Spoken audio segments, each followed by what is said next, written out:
우리 디모데 전서로 계속 말씀을 나누다가 오늘 구역의 날을 맞이해서 사도행전 2장에 있는 말씀을 통해 우리 작은 교회 구역이 해야 할 일이라는 제목으로 함께 은혜 나누는 시간 갖도록 하겠습니다.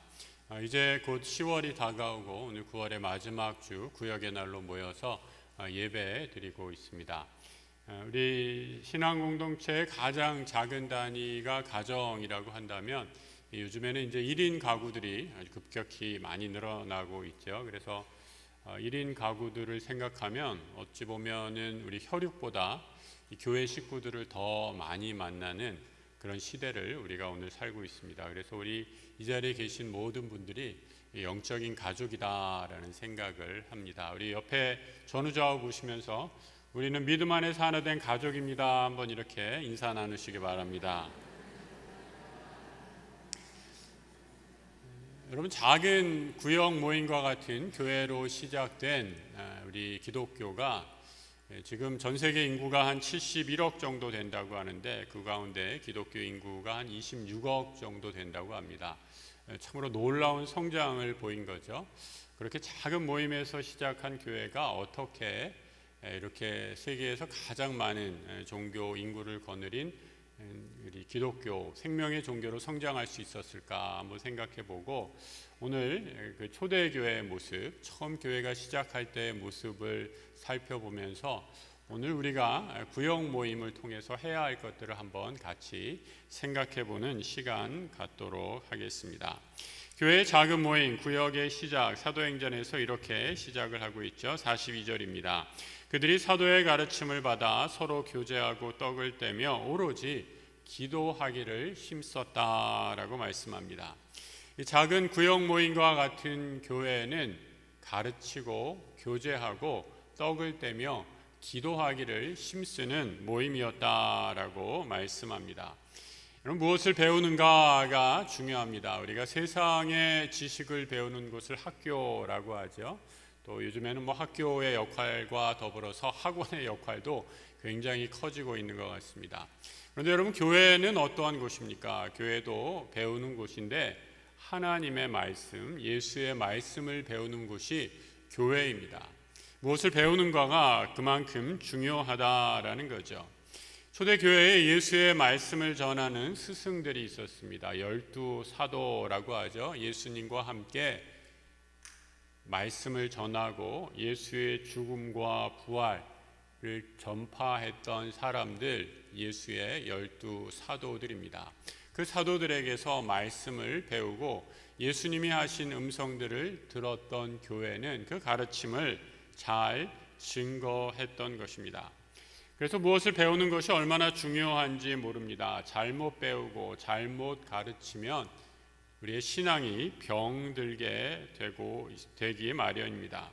누구에게 배워야 하는가? 예수님 시대 당연히 예수님이 계셨고 또 예수님이 부활 승천하시고 나서는 예수님의 12 제자들 사도들이 있었습니다. 또 사도들을 이어 사도 바울도 하나님의 말씀을 전했습니다. 그런데 지금은 그런 모든 분들이 다 우리 곁에 없습니다. 그런데 하나님께서는, 예수님께서는 우리에게 더 좋은 스승을 우리에게 허락해 주시죠. 바로 성령 하나님을 우리에게 허락해 주셔서 우리가 계속해서 말씀을 듣고 배울 수 있도록 가르쳐 주십니다. 요한복음 14장 26절의 말씀인데요. 같이 한번 읽어보겠습니다. 보혜사 곧 아버지께서 내 이름으로 보내실 성령, 그가 너에게 모든 것을 가르치고 내가 너에게 말한 모든 것을 생각나게 하리라. 우리 주님께서 모든 세상의 어떠한 스승보다 더 뛰어난 성령 하나님을 보내주셔서 성령 하나님께서 우리에게 가르쳐 주시고 말씀을 생각나게 하시겠다 약속해 주십니다. 그래서 우리는 늘 말씀을 배워야 합니다. 말씀을 부지런히 배워야 새로워지고 믿음이 성장하게 됩니다. 여러분, 우리가 성경을 늘 읽지만 어제 읽었던 성경 말씀이 오늘 읽어서 똑같은 말씀일 수가 없습니다. 어제는 어제의 은혜가 있고 오늘은 오늘의 은혜가 있기 때문입니다. 날마다 새롭게 주시는 하나님의 음성을 우리는 변화된 환경 속에서 새롭게 체험하게 됩니다. 그래서 우리는 늘 배우고 또 배워야 믿음이 성장하게 됩니다. 말씀으로 배우는 것뿐만 아니라 우리는 서로를 통해 배우게 됩니다. 우리 이 자리에 있는 우리 모든 성도님들 오늘 다 다른 옷을 입고 오셨던 것처럼 우리 성가대만 같은 가운을 입고 앉아 있으시네요. 근데 이 가운 벗으면 다 옷이 또 다르시죠? 우리 한 분 한 분을 색으로 표현하자면 우리 각자가 가진 색깔, 성격 다 다른 색으로 표현될 수 있으리라 생각합니다. 서로가 다르지만 우리 모든 성도들은 서로에게서 예수님 사랑하는 마음, 교회를 사랑하는 마음을 배우고 서로에게 배우는 믿음의 공동체입니다. 우리가 서로 이렇게 달라도 우리는 또한 한 가지 언어를 사용하는 그런 믿음의 공동체임을 발견하게 됩니다. 여러분, 우리가 사용하는 모습은 다르고 성격은 다르고 살아온 배경과 환경은 다 달라도 우리가 사용하는 한 가지 언어는 어떤 언어일까? 바로 천국의 언어, 은혜의 언어입니다. 사도 바울은 천국 백성들이 하는 은혜의 말을 이렇게 말하고 있습니다. 에베소서 4장 29절의 말씀인데요. 무릇 더러운 말은 너희 입 밖에도 내지 말고 오직 덕을 세우는 데 소용되는 대로 선한 말을 하여 듣는 자들에게 은혜를 끼치게 하라. 교회는 서로에게 은혜의 말을 하는 천국의 언어를 사용하는 사람들의 거룩한 모임이 교회인 줄 믿습니다. 여러분, 우리가 태어나서 갓난아기가 말을 배우기까지 얼마나 오랜 시간이 필요한지 모릅니다. 그래서 자녀를 양육할 때 아이가 드디어 엄마 아빠 옹알거리다가 드디어 엄마 아빠라는 말을 하게 되면 이 부모가 기쁨이 얼마나 큰지 모르죠. 근데 학자들에 따르면 이 자녀가 태어나서 엄마 아빠라는 말을 하기까지 수천 번을 이 단어를 듣고 또 들어서 엄마 아빠라는 말을 드디어 말할 수 있게 된다라고 말하고 있습니다. 언어를 배우는 데 있어서 탁월한 재능이 있는 사람들도 있지만 천국의 말을 가르쳐 주시는 분은 성령 하나님이십니다. 성령께서 하나님의 말씀을 깨닫게 해주시고 하나님의 말씀을 가르쳐 주실 때에 우리는 마음이 뜨거워져서 우리도 이 천국의 언어를 말할 수 있게 되는 줄 믿습니다. 이 조나단 에드워즈라는 미국의 유명한 신학자 또 영성가 설교가가 있습니다. 이분이 미국의 대각성 운동 가운데 성경을 읽으면서 이 천국의 언어를 배우는 과정을 그가 일기처럼 적었던 내러티브라는 책에서 이야기 정도로 번역할 수 있는 책인데요. 그 책에서 성경을 읽을 때의 감격을 이렇게 기록하고 있습니다. 한번 잘 들어보시기 바랍니다. 당시 어떤 책보다 나는 성경책에서 가장 큰 만족을 느꼈다. 때때로 성경책을 읽을 때면 모든 말씀이 벅찬 감동으로 다가왔다. 그 말씀을 읽으면서 달콤함과 주님의 능력이 내 마음속에서 다가와 조화롭게 자리 잡는 것을 느꼈다. 종종 나는 아주 맛있는 음식을 대접받고 어쩔 줄 몰랐을 때처럼 모든 말씀 구절이 마치 빛으로 다가오는 것 같아서 말씀을 읽을 수 없을 것 같은 감격을 하곤 했다. 종종 말씀 한 구절을 계속하며 묵상하면서 그것이 얼마나 기이한 것인가를 깨닫고 기뻐했다. 여전히 모든 말씀이 기이함으로 꽉 차 있었다. 여러분, 얼마나 신비로운 고백을 했던지 늘 읽는 말씀이 나에게도 새롭게 다가와 이 말씀 속에서 주시는 달고 오묘한 하나님의 은혜를 체험한 것을 이렇게 고백하고 있습니다.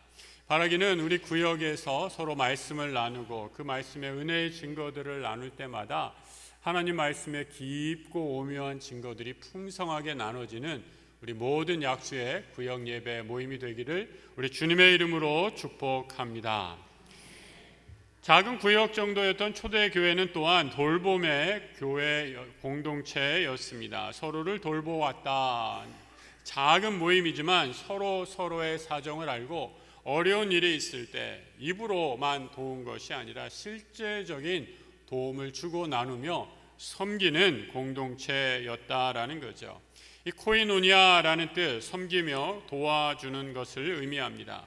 오늘 44절에 초대교회 작은 모임에 섬기는 모습을 이렇게 이야기해 주고 있죠. 믿는 사람이 다 함께 있어 모든 물건을 서로 통용하고 또 재산과 소유를 팔아 각 사람의 필요를 따라 나누어 주었다 말씀합니다. 서로를 돌볼 수 있다는 것, 내가 형편이 여유가 있어서 내가 이만큼 남은 것이 있기에 그것을 도왔다라는 말이 아니라 내 처지와 형편에 상관없이 하나님 주신 사랑이 너무 크기 때문에 나보다 어려운 사람들을 기쁜 마음으로 사랑으로 돌보았다라고 고백하고 있습니다. 예전에 구소련에 보리스 콤펠트라는 의사 선생님이 계셨습니다. 독재자 스탈린을 비방했다라는 말로 이 스탈린이 신이 아니라 인간일 뿐이다라고 말했다는 이유로 강제 수용소에 던져지게 됩니다. 의사였기 때문에 그의 임무는 강제 수용소에서 특별한 임무를 부여받게 됩니다. 이곳에 있는 환자들을 고치는 것이 아니라 환자들에게 아무런 이상이 없다라는 진단을 해서 이 수용소에 갇힌 죄수들이 죽을 때까지 강제 노동을 하는 그런 임무를 부여받게 되죠. 하지만 점점 그의 내면의 의사로서의 양심과 수용소의 비참한 현실을 보고 점점 더 갈등하게 됩니다. 그러던 어느 날 강제 수용소에서 만난 한 사람을 통해 예수를 전하게 되고 그 복음을 받아들여 예수님을 영접하게 됩니다. 그리고 더 놀라운 것은 그렇게 끔찍한 강제 수용소 아주 어두운 한 구석에서 예수 믿는 작은 사람들이 모여 비밀리에 예배를 드리고 있었고 그 예배 공간에서 자신을 위해 기도하고 있었다라는 것을 알게 됩니다. 예수 사랑, 복음의 은혜를 체험하고 나서 이전과는 달리 강제 수용소에 있는 환자들을 하나하나 돌보게 됩니다. 자신이 만난 환자 중에 대장암 환자가 한 명 있었죠. 평소 같으면 그냥 죽게 내버려 두었을 텐데 예수를 알고 난 후에 도무지 그럴 수가 없었습니다. 정성껏 치료하고 그 환자도 점점 더 병이 호전되는 은혜를 누리게 됩니다. 환자가 나중에 보리스 의사에게 이렇게 얘기를 하죠. 아니 선생님, 저를 이렇게 도와주다가 선생님도 위험해질 수 있지 않습니까? 왜 이렇게 위험한 일을 하십니까? 그러자 콤펠트 박사가 이렇게 말했다고 합니다. 형제님, 나는 하나도 무섭지 않습니다. 형제님과 나는 이미 죽었다가 살아난 사람이고 나 같은 죽은 목숨을 위해 나를 위해 이미 죽은 분이 계시기 때문입니다. 그분은 바로 예수 그리스도이십니다. 라고 이렇게 믿음의 고백을 했다라는 거죠. 결국 이 환자를 살린 것이 발각이 되어 이 의사 선생님은 공산당에 의해 공개 처형을 받게 됩니다. 목숨을 건진 이 죄수는 콤펠트 의사 선생님의 죽음을 바라보며 눈물을 흘리고 결심하게 되죠. 나도 이제 남을 위해, 예수를 위해 살아야겠다라는 그런 뜨거운 눈물의 결단을 내리게 됩니다. 바로 이 사람이 누구였는가? 러시아의 양심이라고 일컬어졌던 알렉산더 솔제니친이었습니다. 지난 주중에 우리 교회 한 집사님이 큰 가정에 불이 나서 어려움을 당하시고 계십니다. 교회 몇몇 분들이 그 소식을 듣고 긴급한 생필품들 또 선교회를 통해서 전달해 주었습니다. 우리 교회에서도 어떻게 하면 이분들의 어려움을 도울 수 있을지 논의하고 있습니다. 성도님들 가운데 정말 다 타버려서 아무것도 없는 상태라고 합니다. 성도님들 가운데 도울 마음이 있으실 분들은 사무실로 알려주시면 안내해 드리겠습니다. 속히 우리 기도해 주시기를 화재의 피해 잘 이겨내시고 다시 일상으로 돌아올 수 있도록 우리 성도님들 한마음으로 기도해 주시기 부탁드립니다. 우리 교회는 서로 돌보고 섬기는 초대 교회부터 그런 작은 모임의 공동체였습니다. 서로의 상황과 처지, 어려움을 누구보다도 잘 알기 때문이었습니다. 우리 약수의 모든 구역이 이제는 홀로 살아가는 각자 도생의 사회를 살아가는 이 삭막한 시대에도 서로가 서로를 돌보면서 따뜻한 온정을 경험하는 그런 약수교회 믿음의 공동체 구역되기를 우리 주님의 이름으로 축복합니다. 초대교회는 또한 서로 예배하는 공동체 구역 모임이었습니다. 오늘 42절에 이렇게 시작하고 있죠. 오로지 기도하기를 힘쓰니라. 사람마다 두려워하는데 사도들로 말미암아 기사와 표적이 많이 나타나게 되었다라고 말씀합니다. 교회는 모여 기도하고 하나님을 경외하는 사람들이 모이는 것입니다. 사람마다 두려워했다라는 것, 여러분 두려워한다. 누구를 두려워합니까? 하나님을 두려워하는 거죠. 사람을 두려워하는 것이 아니라 하나님을 두려워하는 사람들이 모여 함께 예배했다라는 것입니다. 여러분 가운데 엄한 부모님들 밑에서 자라신 분들 계십니까? 엄부라고 보통 이렇게 하죠. 그런 분들은 아버지를 보면 좀 두려워하는 마음을 갖고 계신 분들이 있죠. 직장에서 엄한 상사를 만나면 상사가 올 때마다 자리를 피할 수도 있겠다라는 생각을 하게 됩니다. 그런데 하나님을 향한 두려움은 이런 인간에 대한 두려움과는 차원이 다른 것을 보게 됩니다. 사람은 권력이 있을 때, 힘을 갖고 있을 때만 그 대상에 대해서 두려움을 갖지만 우리 하나님께 대한 두려움은 인간에 대한 두려움과는 근본적으로 다른 두려움이죠. 하나님은 하늘에 계시고 우리 인간은 이 땅에 있는 존재이기 때문입니다. 그래서 우리에겐 하나님을 경외하고 두려워하는 마음이 우리에게 내재되어 있습니다. 우리가 근본적으로 다른 하나님께 예배하며 두려운 마음으로 경배하고 찬양할 때 우리는 바른 인간다운 삶을 살 수 있습니다. 이 사도 바울은 이렇게 하나님을 두려워하며 예배할 수밖에 없는 우리 인간의 모습을 성령께서 우리를 인치셨다라고 이렇게 표현하고 있습니다. 성령 하나님이 우리에게 도장을 꽝 찍어주셔서 우리의 영에 도장을 찍어주셔서 하나님께 예배하지 않으면 우리는 세상의 근심, 걱정, 불안에 휩싸일 수밖에 없는 연약한 존재임을 말씀해 주고 있습니다. 그래서 예배의 삶이 끊어지게 되면 성령이 근심하게 됩니다.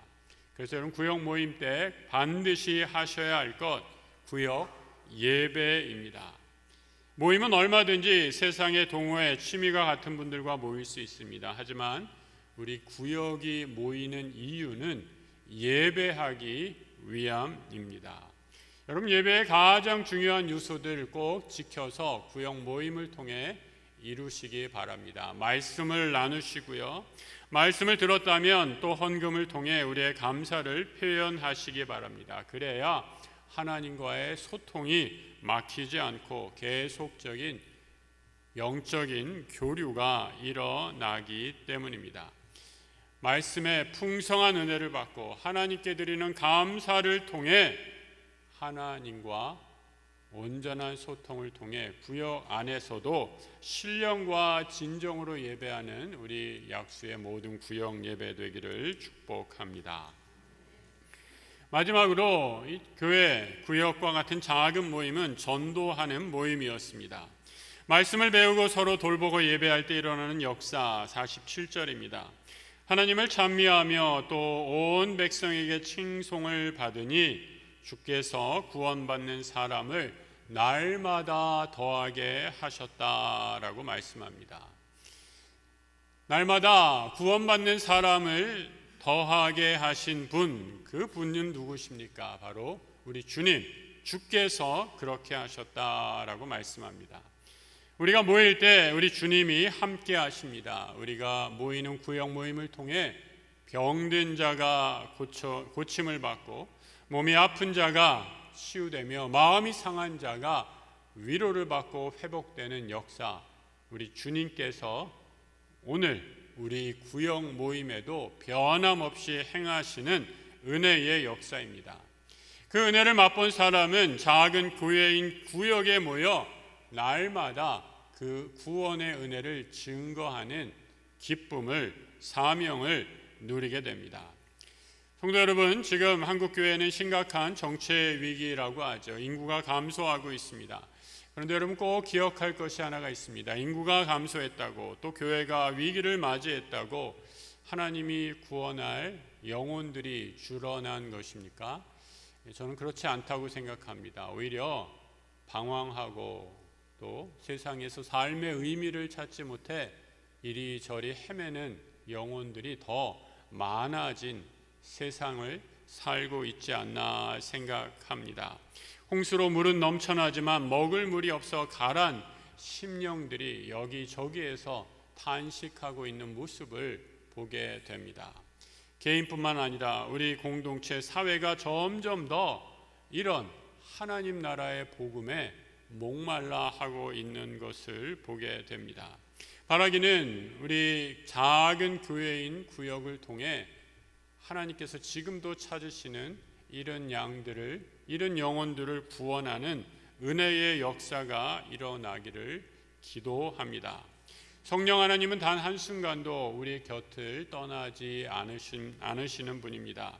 주께서 우리 안에 지금도 행하시는 생명의 역사, 구원의 역사를 통해 이 시대에 하나님이 찾으시는 귀한 영혼들이 구역으로 전도되어서 더 큰 은혜, 또 전도의 사명, 구령의 사명을 감당하는 우리 모든 성도들 되시길 우리 주님의 이름으로 축복합니다.